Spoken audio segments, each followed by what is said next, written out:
Merci à vous et pour la suite de votre émission 90 minutes au Bénin, un grand oral autour de l'actualité politique entretenue par la tournée de Patrice Talon dans plusieurs communes du Bénin. Le périple tire à sa fin. Tori Komassé, puis Ouida, hier, reste à Boumé-Calavi et Cotonou pour cette première phase. Un accueil, des messages, des annonces, des rendez-vous, des vérités aussi. Patrice Talon qui se lâche quelque peu. Il a parlé tantôt de ces collines qui finiraient si on continuait dans la pose de nombreuses pierres.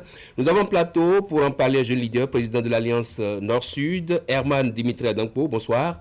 Bonsoir, cher. Bienvenue sur ce plateau. Merci. Et c'est parti donc pour le grand oral.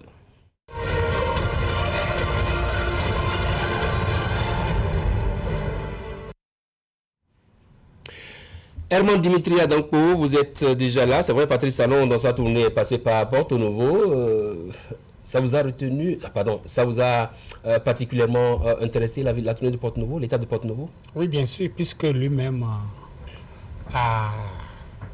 s'est reconcentré en prenant la parole à Porto Novo et a affirmé qu'il est dans la capitale et qu'il souhaiterait, pour l'occasion, parler aux Béninois.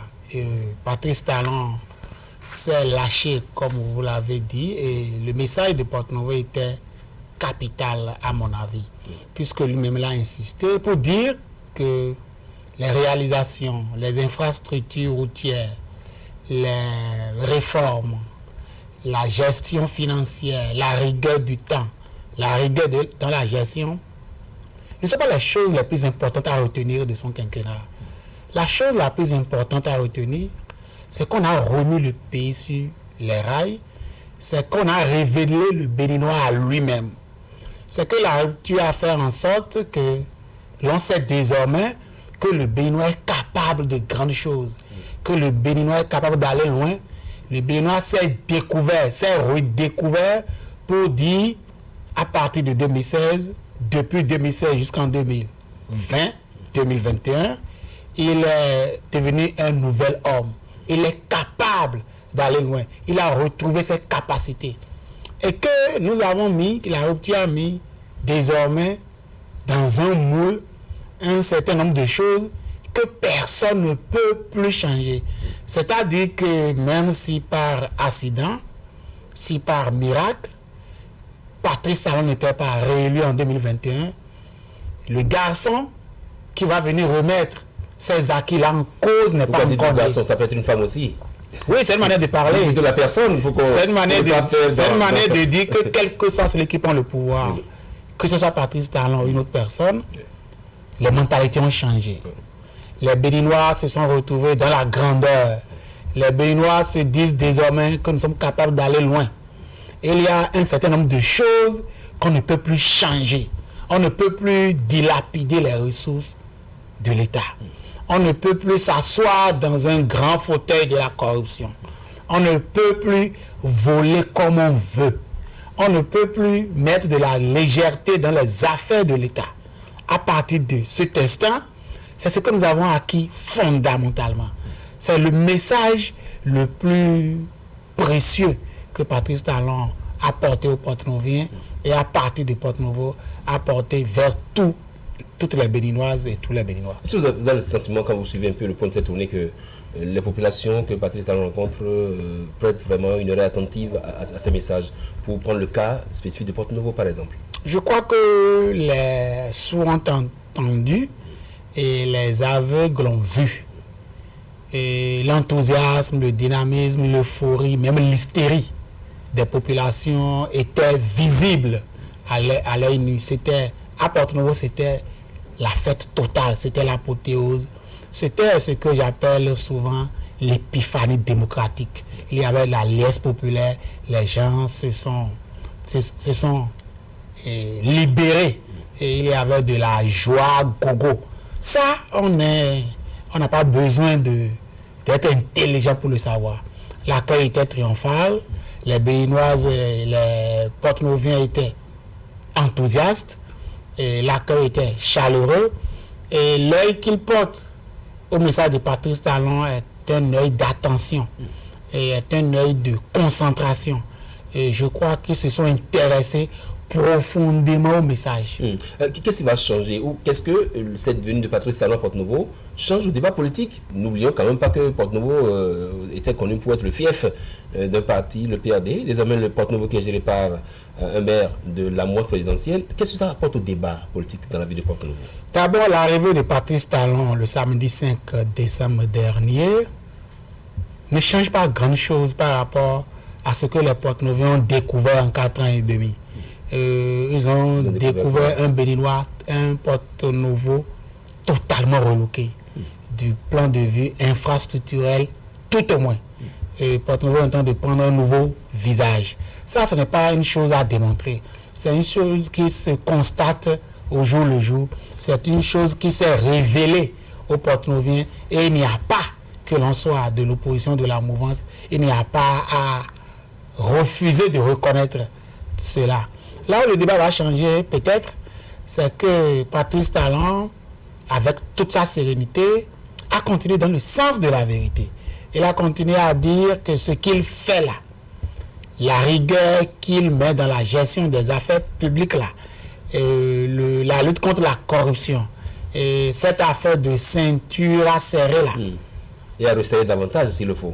Qu'il n'y a pas une autre manière de développer le Bénin, il n'y a pas une autre manière de développer Porte-Nouveau par rapport à ça. Si quelqu'un pense autre chose, c'est qu'il a déjà échoué davantage. Si les Béninois pensent que l'on peut faire autrement, que l'on peut relever le Bénin sans passer par ces choses-là, par ces contraintes-là, il nous sera difficile de décoller. Il a dit encore ouvertement, il a dit librement. Mais il a ajouté ce que j'avais dit tout à l'heure, que désormais, les choses sont de plus en plus claires. Le Béninois n'aura plus honte quand il est à l'étranger. Le Béninois n'aura plus honte quand il est chez lui. Désormais, on sait que de grandes choses peuvent se faire à partir d'ici. Est-ce que pour vous, un peu comme dans d'autres communes du Bénin, Patrice Talon a pu dire des vérités qui vont rester gravées dans la mémoire des Béninois? Un peu comme quand il parle de pose de pierre, quand il dit que l'énergie, le Bénin sera indépendant du point de vue de l'énergie électrique désormais d'ici 1 an et demi, quand il parle de beaucoup d'autres actions à mener pour le quinquennat qui s'achève et même après le quinquennat. Le passage de Patrice Talon, ses messages et ses discours resteront dans la mémoire, dans la cervelle des Béninois. De nos enfants et de nos petits-enfants resteront gravés éternellement. Ça, c'est connu. Ça restera tout au moins 500 ans. On dira un jour qu'un homme a pris par ici. Il y a un certain nombre de choses qu'il a dit. Il est même allé jusqu'à dire que l'essentiel n'est pas que Patrice Talon brigue le second mandat. L'essentiel est que la route a marqué son temps, et que nous avons révélé le Bénin à lui-même, et que nous avons décoller maintenant. Et que les choses que nous croyons impossibles sont maintenant possibles. Ça, les gens le retiendront à jamais. Cette affaire de l'argent circule, cette affaire de faux, faux diaoué, ça va être retenu. C'est des choses simples, c'est humoristique, mais ça va rester dans la cervelle des Béninois. Ce que je retiens personnellement par rapport à tout ça, c'est que malgré la tempête, malgré le vent qui souffle, malgré les frustrations, les attaques, le monsieur est resté serein. Il est resté égal à lui-même. Il est resté à dire que c'est cette vérité la seule qui peut nous sauver. Il n'a pas tenu compte de ce qu'on appelle la popularité ou de l'impopularité pour biaiser son discours. Il n'a pas fait la langue fourchue. Il n'a pas commencé à faire la langue mielleuse. Il n'a pas commencé à marcher sur des œufs, à tenir des propos diplomatiques pour pouvoir conquérir le second mandat. Il a dit ce qui est. Et il soutient que ce qui est et ce qui n'est pas n'est pas. Vous l'avez d'ailleurs si bien dit, quand il disait que l'école béninoise forme au bavardage, il a essuyé ce communiqué de l'intersyndical, mais il est revenu là-dessus, je crois, dans le plateau, si ce n'était pas à Diarra, où il disait que sur 100 personnes conformes, il y a 70 conformes à la culture générale. Oui. En fait, beaucoup diront la manière. Beaucoup diront qu'il y a une manière de communiquer. Beaucoup diront que les mots sont mal choisis. Mais vous ne verrez personne dire qu'il dit des contre-vérités. Vous ne verrez personne dire que ce qu'il dit n'est pas réel. Vous ne verrez personne dire que l'éducation n'est pas bancale, que l'éducation est à refaire totalement. Personne ne dira ça. Vous verrez des gens dire que les mots sont mal choisis, que c'est trop sévère, que l'on nargue les gens. Et vous verrez les opportunistes, les politiciens qui veulent conquérir le pouvoir, saisir les mots qui ont frustré et certaines catégories socio-professionnelles pour dire oui, Patrice Talon est mauvais.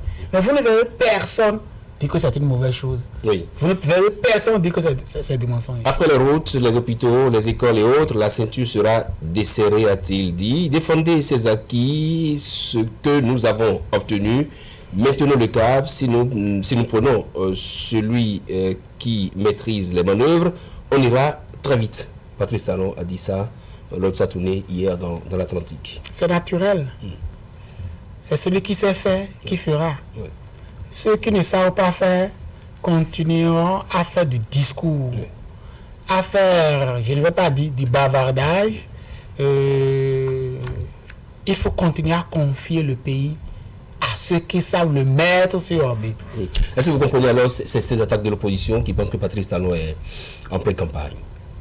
Oui, j'ai déjà dit ici une fois que toute la vie politique est pré-campagne et que l'opposition est en pré-campagne, les démocrates sont en pré-campagne, l'opposition est résolument en pré-campagne, mais officiellement, tout le monde sait que le chef de l'État est en train de faire reddition de comptes, est en train de contrôler les choses qu'il a eu à semer, est en train de vérifier les chantiers et aucun test, aucune loi ne l'empêche de faire ça. Maintenant, parler de pré-campagne, c'est tout le monde qui est en pré-campagne. On ne peut pas se défaire aujourd'hui de la pré-campagne. Oui. Il n'y a aucun mal en cela. L'opposition est allée loin, la CADHP qui nous demande d'abroger la Constitution. Il y a l'Observatoire des catholiques et chrétiens qui demande de supprimer le parrainage. Est-ce que c'est votre avis aussi par rapport au parrainage? C'est le mouvement démocratique. C'est le dynamisme démocratique. C'est la liberté d'expression, la liberté de choix, la liberté de décision, la liberté d'opinion. Chacun opine et les lois marchent. Les lois suivent leur cours. On peut proposer des choses et être écouté. On peut proposer des choses et ne pas être écouté. Tout ça aussi, c'est la démocratie. Pourvu que ceux qui gèrent le pays actuellement ne sortent pas des règles de la démocratie, ne sortent pas des règles démocratiques, ne sortent pas des règles constitutionnelles. Si ce qui se fait actuellement est constitutionnel, il n'y a aucun mal à continuer à faire ça. S'il y a des consensus déclenchés, s'il y a des négociations à faire, on peut s'asseoir et dire voyons ceci, voyons cela, mais il n'y a aucune exigence à imposer à quelqu'un. Et il n'y a aucun mal aujourd'hui par rapport à tout ce qui se fait. Ce qui se fait est légal, ce qui se fait est constitutionnel. C'est le droit de ceux qui s'expriment de continuer à s'exprimer ainsi. Cela va du bien-être de la démocratie. Est-ce que vous sentez une classe politique béninoise vraiment prête à moins de 5 mois du premier tour de l'élection présidentielle, c'est-à-dire 11 avril? La mouvance présidentielle est totalement prête. Et l'opposition pendant ce temps? Est-ce que vous arrive de voir ce qui se passe des deux côtés? Je constate avec stupéfaction que l'opposition capote, que l'opposition piétine, que l'opposition patine et que l'opposition embrouille la jeunesse avec les mots, avec les discours, au lieu de proposer une alternative convaincante, au lieu de faire rêver la jeunesse, au lieu de faire rêver le peuple, pour que ça prenne, l'opposition fait dans la diversion. Oui, vous êtes le président d'une alliance, l'alliance Nord-Sud qui a vu le jour à Dassa. On en avait déjà parlé longuement sur un plateau plus élargi. Que devient l'alliance Nord-Sud? Malheureusement ou heureusement, le président de la République, qui est le leader charismatique de tous les mouvanciers, a déclenché une opération tournée nationale. Alors que quelques jours avant, l'Alliance Nord-Sud devait démarrer sa tournée nationale. a pu cacher l'autre alors. Nous nous sommes calmés, nous avons suivi pour le moment la tournée du chef de l'État qui est en train de terminer. Et là, nous allons rebondir pour aller faire, je vous l'annonce, ce que l'on appelle la restitution de la tournée du chef de l'État. L'Alliance Nord-Sud, dans quelques jours, va commencer la restitution de la tournée du chef de l'État parce que le chef de l'État, en parlant aux gens, n'a pas pu parler à toutes les forces du pays, n'a pas pu parler aux populations, n'a pas parlé aux organisations d'étudiants, n'a pas parlé aux organisations de femmes, c'est vrai qu'il y a de la communication, mais nous pensons qu'il faut continuer à diffuser son message, ses discours. À quelle fin pensez-vous qu'il faut continuer à divulguer ces messages? Pour faire triompher la rupture, pour continuer à convaincre la population, pour désintoxiquer la population, pour montrer la voix aux populations, pour montrer la pertinence du discours, des actions, de tout ce qui se fait par la rupture du PAG aux populations. C'est le rôle que l'Alliance Nord-Sud va jouer dans quelques jours. Est-ce que vous pensez pour l'essentiel que cette tournée du chef de l'État apporte du contenu aux idéaux de l'Alliance Nord-Sud? Je crois que ça renforce les idéaux de l'Alliance Nord-Sud. L'Alliance Nord-Sud, c'est l'unité nationale. L'Alliance Nord-Sud, c'est le renforcement du programme d'action du gouvernement. L'Alliance Nord-Sud, c'est la continuité. Je crois que tout ce que le chef de l'État a dit renforce nos idéaux, nous renforce dans nos positions et c'est pourquoi nous irons encore plus loin. À part cette tournée d'explication, de restitution de ce que le chef de l'État a dit, qu'est-ce que l'Alliance Nord-Sud a prévu pour les fois à venir? Nous sommes, je rappelle, le 11 avril, c'est dans quelques mois encore. Au cours de la tournée du chef de l'État, puisque nous ne pouvions pas nous donner de la visibilité communicationnelle, en même temps que le chef de l'État, nous nous sommes mis à installer les structures communales, les structures d'arrondissement, les structures de quartier. Les installations sont en train de prendre fin et notre tournée va commencer. Pour de la fin, M. Herman Dimitri donc. Je voudrais demander aux Béninoises et aux Béninois, je voudrais dire aux Béninoises et aux Béninois, à la jeunesse de mon pays que l'essentiel n'est pas de gagner ou de perdre. L'essentiel est d'avoir marqué son temps. Et l'essentiel est de continuer à croire en la rupture, à croire au triomphe du bien sur le mal, au triomphe de la rigueur du temps, au triomphe de la rigueur dans la gestion, au triomphe du patriotisme sur la patrie. Voilà les choses, les valeurs auxquelles nous devons nous accrocher désormais, quel que soit celui qui vient à partir de 2021, que 2021 ne fasse peur à personne. C'est le Bénin qui gagne et nous allons plus loin. Le Bénin va rebondir. Il rebondit même déjà. Et la jeunesse béninoise va rebondir. Et elle rebondira plus haut et plus loin. Est-ce que l'actualité à Boubacar vous intéresse rapidement? Vous parlez de lutte contre la corruption rapidement. Un mot? Oui, la mafia foncière. C'est la rupture qui prend tout son aise. C'est la rupture qui continue à démontrer quelle est la rupture. Président de l'Alliance Nord-Sud, merci d'être passé. C'était donc le grand oral. On va installer tout de suite pour la ONU pour ActuWeb.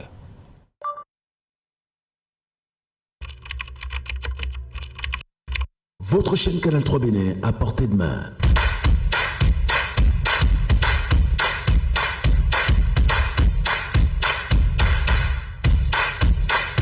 Découvrez désormais depuis votre smartphone ou tablette toute l'actualité nationale et internationale, vos émissions préférées de la chaîne Canal 3 en live 24/24, où que vous soyez à travers son application disponible en téléchargement libre sur Play Store. Canal 3 est sur le www.canal3television.com. Vous êtes les bienvenus.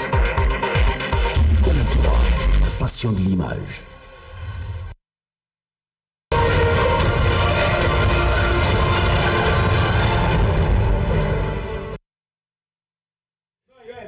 ActuWeb, il est déjà là. Polo, bonsoir Polo. Bonsoir. Vous avez 3 sujets, c'est ça? Effectivement. On y va, allez-y. On a sélectionné 3 sujets pour le compte de l'ActuWeb de ce jour. Le tout premier sujet, c'est par rapport à la tournée du chef de l'État, la tournée de l'édition de compte du chef de l'État, j'allais dire, et l'étape de Porte-Nouveau qui était une apothéose. Toute la ville le samedi dernier était aux couleurs de la rupture. Toutes les forces vives de la nation étaient présentes et L'information, nous l'avons sélectionnée sur la page du gouvernement qu'on aimerait partager avec les téléspectateurs. Tournée de reddition de compte du président de la République Porte-Nouveau en extase le samedi. Soit n'est jamais un jour ordinaire à Porte-Nouveau et pour les Porte-Nouviens. C'est un moment de fête presque sacré dans la cité des Aïnonville. Et en décidant de s'y rendre cet après-midi du samedi 5 décembre 2020 pour la dernière étape de cette 17e journée du périple de reddition de comptes, le président Talon offre aux populations de la cité, aux trois noms, l'opportunité de faire de cette étape une occasion de fête. C'était tout simplement époustouflant. Plusieurs heures avant l'échéance, l'effervescence était palpable dans les rues et plusieurs artères de la ville capitale. Un peu avant 17h, le président Talon fit son entrée dans la salle sous des délégations. Pendant que vous lisez le poste, on va demander à la régie de nous balancer les images. Vraiment, oui, pour aller très vite, voilà. Et qui ont duré tout le temps des salutations aux têtes couronnées et invitées de marque. Une salle avec une bâche déployée sur toute la largeur au fond sur laquelle on peut déchiffrer Porte-Nouveau, notre capitale, enfin notre fierté. Le maire Charmant Yankoti, le premier à prendre la parole, rend hommage au chef de l'État qui incarne selon lui un architecte, un homme d'apparence ordinaire mais intrépide développeur. Le maire aligne des qualificatifs à l'endroit du président Talon qui déclenche des applaudissements nourris du public. La prise de parole du président Talon a été précédée d'une long-standing ovation et le président de la République, debout, pendant 10 minutes, introduit son exposé. Je suis dans un état émotif indescriptible. Ça, c'est Patrice Talon qui parle. J'ai la chair de poule depuis mon entrée dans Porte-Nouveau il y a 1 heure. Je suis honoré. Vous savez combien mon cœur est rempli de Porte-Nouveau. Quand je veux me sentir moi-même et prendre de l'inspiration, c'est à Porte-Nouveau que je viens. Lance-t-il à l'endroit d'un public en extase. Très méthodique, il structure son bilan autour de l'explication de qui sont les Béninois, les incidents de parcours dans la vie du pays pour constater ce qu'ils sont devenus, qui était en réalité leur vraie nature au regard du progrès accompli en moins de 5 ans avec les mêmes hommes. Voici quelques morceaux choisis de cette adresse engageante avec des mots forts. Ce que nous avons révélé à nous-mêmes et au monde n'est-il pas ce que nous sommes en réalité? Et il dit, dans 3-4 ans, les gens vont envier Porte-Nouveau, qui sera véritablement une capitale, annonce le chef de l'État. Il confirme le retour des institutions à Porte-Nouveau et affirme qu'elles auront toutes leurs sièges à Porte-Nouveau. Le président de la République termine son exposé, j'avais dit, en exhortant les Béninois à défendre ses acquis. On ne doit plus retourner en arrière. Pour les années à venir, soyons défenseurs de ce que nous avons réalisé. Notre pays est désormais lui-même. Termine-t-il une conclusion chaudement ovationnée. Pour finir, la ville capitale qui a trouvé à la personne du président Talon son rédempteur, comme le dira le président du Conseil des sages, Karim Da Silva, qui a surnommé le chef de l'État l'Osagifo national, a offert au président Talon une trompe royale en bronze qui annonce l'arrivée du prince. Porte-Nouveau a des étoiles plein les yeux. Porte-Nouveau revit, elle sait qu'elle doit cet état d'extase au président Patrice Talon. Voilà, vous voyez en image ce qui s'est passé le samedi dernier à Porte-Nouveau. Mais il y a l'attaque de ce poste qui m'a plu. Je crois que le gars, il doit être de Porte-Nouveau. Quand il dit, le samedi soir, les jamais jour ordinaire à Porte-Nouveau et pour les Porte-Nouviens. Mais tout le monde le sait. C'est un secret de polichinelle. C'est ça. Que chez nous à Porte-Nouveau, voilà, c'est ce que nous aimons. Ça, c'est la pièce écrite par un Porte-Nouvien, oui. Voilà. C'est pourquoi il dit chez nous, il dit à Porte-Nouveau. En tout cas. Le samedi soir, les jamais jour ordinaire. C'est le texte écrit par un Béninois. On y va pour les commentaires. Les commentaires, il y a Sandaï Maouillon Adoum qui met, j'apprécie également l'exposé du chef de l'État, son Excellence M. Patrice Talon sur la ville capitale. Merci M. le maire de la ville, j'apprécie ton discours. J'apprécie également l'exposé du chef de l'État, M. Patrice Talon. Il y a Henri Arlette Koukoui qui met, bienvenue cher président. Dans ma ville natale, Porte-Nouveau, la capitale Robon Diadjache, honneur à celui qui le mérite. C'est parce que vous méritez l'honneur qui vous a été attribué. Nous voulons connaître le même développement que celui de Cotonou et plus. Cela nous permettra de rester chez nous aussi pour entreprendre sans l'intermédiaire de Cotonou. Et je prie que l'Éternel vous prête longue vie dans la santé afin que nous puissions toujours... Mais écoutez, c'est juste pour taquiner le Porte-Nouveau que vous êtes, je sais que le test. Padou Mario qui met vraiment, c'était très génial. Sans oublier ce fabuleux discours du maire Yankoti. Non, c'était tout simplement époustouflant, un discours réussi à 100%. Et Arnaud Odigué, pour finir, un test assez long, mais qui valait la peine. C'est comme si on avait assisté à l'événement. Que cette nouvelle ère qui s'ouvre sur tout le Bénin continue et grandisse davantage avec des ambitions assez fortes et nobles pour un pays où tout est à refaire. Force à ce président qui nous habitue à la satisfaction des besoins des populations plutôt que des discours populistes. On maintient le cap. Très bien. Sujet de la loi de finances gestion 2021 a été adopté au Parlement hier par l'unanimité des députés présents et représentés. On y va. Et c'est le président de l'Assemblée nationale, Louis Baounou Vlavonou, qui l'annonce sur sa page, juste après l'adoption de la loi de finances. Il met ceci. L'Assemblée nationale vient d'adopter la loi 2020-33 portant loi de finances gestion 2021. En effet, le budget général de l'État pour l'exercice 2021 s'équilibre en ressources et en charges à 2,452 milliards, j'y arrive, 192 millions de francs CFA. Voilà. Quelques photos des députés de la hier. première, tout à fait, au Parlement. Également le ministre de l'économie et des finances. Bientôt un nouveau siège. Dans 3 ans ou 2 ans maximum. C'est bien. Et le chef de l'État viendra pour l'inauguration. C'est sûr, certainement. On y va pour les Julien Segbeyon Toré. Voilà. Félicitations à vous, monsieur le président de l'Assemblée nationale, et à vos collègues députés de la 8e législature.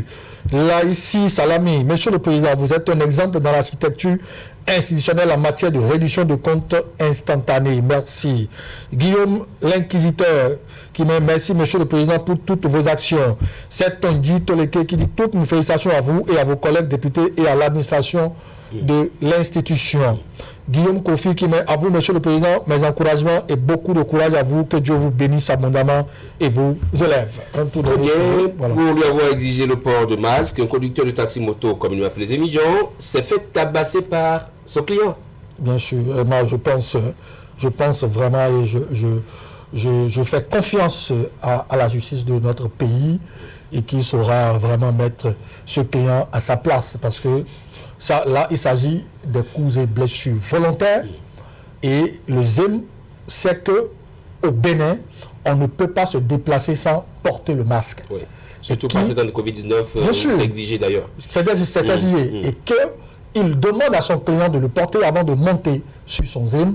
Et c'est ce qui lui a valu ses coups. Et je pense qu'à l'heure où nous parlons, ce dernier est dans la main de la police républicaine. Un extrait du test qui... Voilà, et dans la nuit du lundi 7 au mardi 8 décembre 2020, un conducteur de taxi-moto, communément appelé ZEM, a été tabassé par son client à Cotonou. Il a suscité la colère noire du client parce qu'il lui a exigé le port du masque. Et qu'est-ce qui s'est passé? Un conducteur de taxi-moto a été violemment attaqué par son client à Sika Toyota, dans la ville de Cotonou. Selon les faits rapportés par Frisson Radio, le client bourreau avait été remorqué à Zobo. Une fois sur la moto, le jeune lui demande de mettre son masque.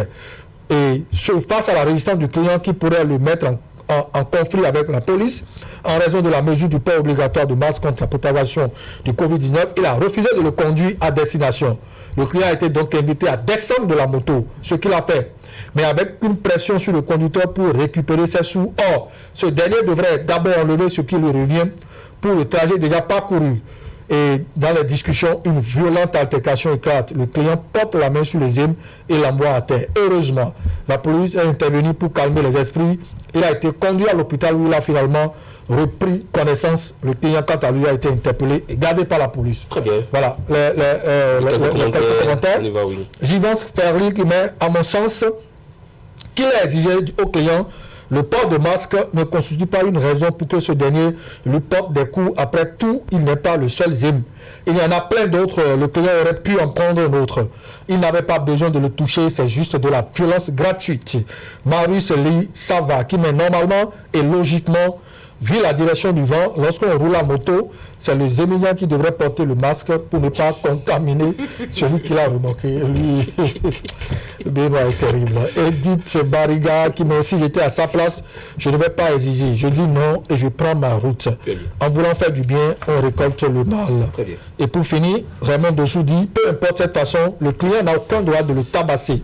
Le vrai sens de la démocratie, c'est la tolérance, le respect des lois et des droits des autres. L'Afrique n'est pas encore en mesure d'une gouvernance démocratique. Merci à vous, Paul Arnaud. Merci d'être passé sur Actuel. Il n'y a pas de vidéo du jour ce soir. Non, parce que nous ne sommes plus pas le temps. Merci. Voilà. Merci à vous, c'était donc 90 minutes au Bénin. Stop et fait. On se retrouve lundi prochain. Si vous avez fait le savoir, au revoir et à très vite.